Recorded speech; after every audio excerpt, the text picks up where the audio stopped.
नमस्कार, मैं मौली साहू स्वागत करती हूँ आपका यूपी लाइव न्यूज में। चलिए जानते हैं आज की ताजा खबरें। बांदा में पत्नी के हत्यारे को कोर्ट ने आज फांसी की सजा सुनाई है। 2020 में हत्यारे ने अपनी पत्नी के सर पर बाके से वार कर उसका सर काटकर हाथ में सिर लेकर कोतवाली पहुंचा था। शक के आधार पर किन्नर यादव ने की थी अपनी पत्नी की हत्या।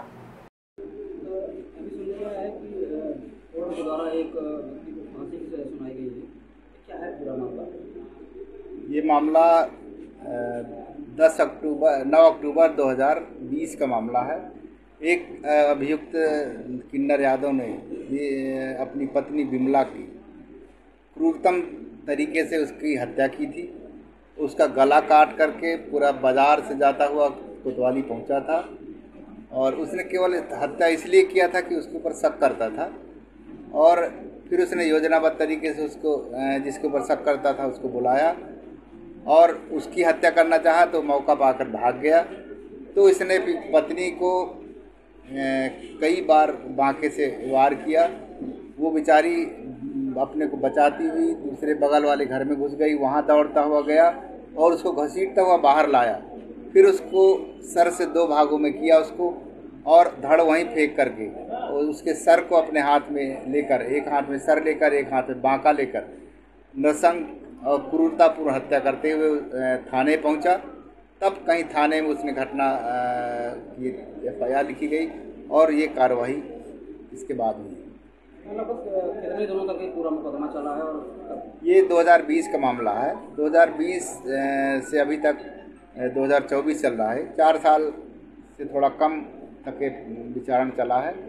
और चूँकि एक गवाह जो इसमें जिसके ऊपर शक करता था वो बंटा था और नाई था, वो उसके भय से लापता हो गया था। उसको खोजने में 2 साल लग गया पूरा। जब वो मिला और चूँकि वो चश्मदीद साक्षी था इसलिए उसने पूरी घटना बताई और इस कारण से विलम्ब हुआ कि वो गवाह खुद भय की वजह से भाग गया था। उसको बड़ा मुश्किल से खोजा गया और तब उसने अपना पूरा साक्ष्य दिया।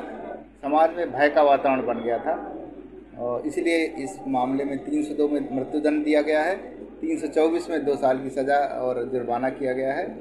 और इस तरह ये रेयरेस्ट ऑफ रेयर केस में आता है और इसने क्रूरतापूर्वक अपनी पत्नी की हत्या किया था, इसमें उसको मृत्युदंड प्राप्त हुआ। मान लीजिए अगर पत्नी नहीं होती तो क्या बंटा यादव उसका शिकार हो सकता था? पत्नी का उसकी सिचुएशन से तो यही लग रहा है कि वो दोनों की हत्या करना चाह रहा था।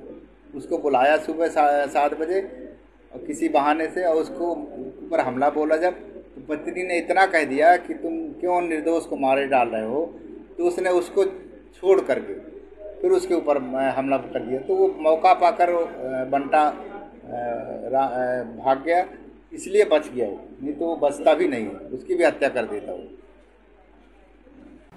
आज की खबरों में बस इतना ही। देखते रहिए यूपी लाइव न्यूज। धन्यवाद।